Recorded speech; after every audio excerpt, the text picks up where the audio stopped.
अब देखिए सौरभ भारद्वाज जी कैसे पीछे चल रहे हैं।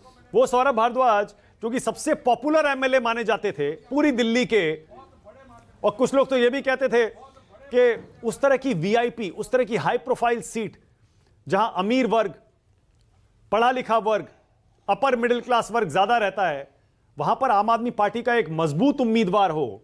बहुत सारे बोलते थे ये विडंबना है, लेकिन सौरभ भारद्वाज अगर अपनी सीट से अब पीछे चल रहे हैं, क्या संदेश है विनोद जी? देखिए, ऐसा है कि सौरभ भारद्वाज मेरा पर्सनल एक्सपीरियंस है। मेरे पर्सनल फिजिशियन थे, उनकी भाभी को वो जो दे रहे थे ना, ये कोविड के बाद रिलीफ दे रहे थे, और उनके शायद हस्बैंड की डेथ हो गई थी। तो मैंने इसको एक फ़ोन किया और इसने मुझे 2 दिन के बाद मुझे फ़ोन खुद करके बताया कि ये हमने काम करवा दिया, आप उनको बता दीजिए, हो जाएगा उनका काम।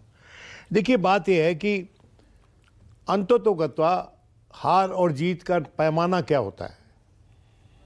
हार और जीत का पैमाना ये नहीं कि आप एक इलेक्शन हार गए।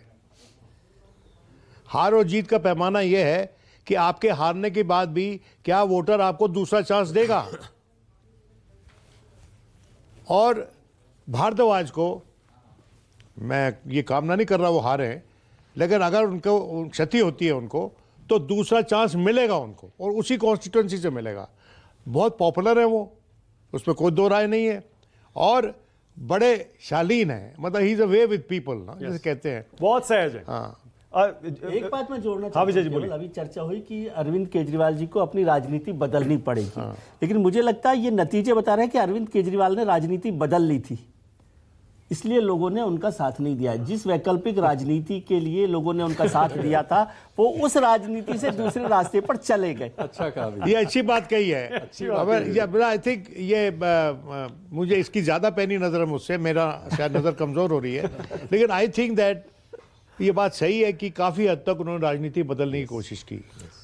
और नतीजे अगर इस डायरेक्शन में है मानक, तो मुझे लगता है कि वो अपने आप को री इन्वेंट करेंगे। यार मुझे जो एक ट्रेडिशनल, वहाँ नजदीक बैठे हो, बीच में नहीं काटना चाहिए ना पूरी बात। तो अच्छा, मुझे लगा आपने खत्म कर दिया था, मैं माना कि बोलिए बोलिए। तुम सुन नहीं रहे थे इसका मतलब मेरी बात। सर सुन दिया करो यार। अब मैं वेरी सॉरी, प्लीज। मैं ये कह रहा हूँ कि अरविंद केजरीवाल ने अपनी राजनीति कैसे बदली। अरविंद केजरीवाल बड़ी ऑब्वियसली सॉफ्ट हिंदू हो गया था, वेरी वेरी ऑब्वियसली।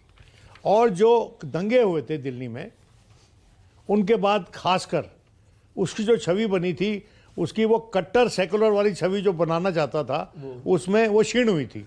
और उसको शायद ठीक कह रहे हैं विजय हमारे मित्र कि उन्होंने जो राजनीति को बदलने की कोशिश की, उसके चलते उनकी धुन खराब हुई।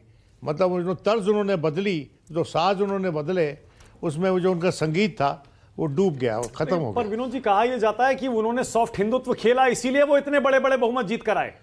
नहीं, देखिए, सॉफ्ट हिंदुत्व उनकी राजनीति पर जनता ने मोहर लगाई। In the backdrop of communal riot, और इतनी बड़ी कॉन्स्टिट्यूंसी जो आपके साथ आ गई थी भाई, कांग्रेस से खिसक के आपके साथ आ गई।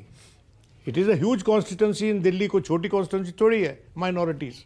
तो मेरा ये मानना है कि इस पर ग्रैनुलर असेसमेंट तो करनी पड़ेगी ना, ग्रैनुलर, और देखते हैं कि क्या कौन सही है, लेकिन विजय की बात में दम है। बताइए शीतल जी, आपके हिसाब से अरविंद केजरीवाल के डाउनफॉल का, इसे डाउनफॉल ही कहा जाएगा ना, इस डाउनफॉल की सबसे बड़ी वजह क्या है?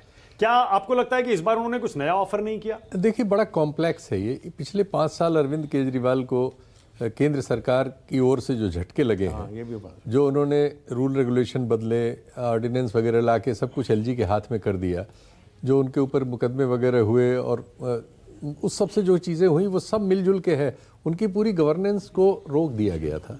ये भी मानिए, वो कोर्ट्स वगैरह में भाग रहे थे अपने लिए भी और उसके लिए भी। तो ये 5 साल बहुत कठिन था, यूँ भी मानना चाहिए। ये नॉर्मल नहीं था, एबनॉर्मल सिचुएशन थी जो दिल्ली में ही जनरेट हुई, और इस तरह का इसके पहले कभी केंद्र और राज्य सरकार के बीच इस लेवल पे चीज़ें नहीं थी जिस लेवल पे पिछले 5 सालों में रही।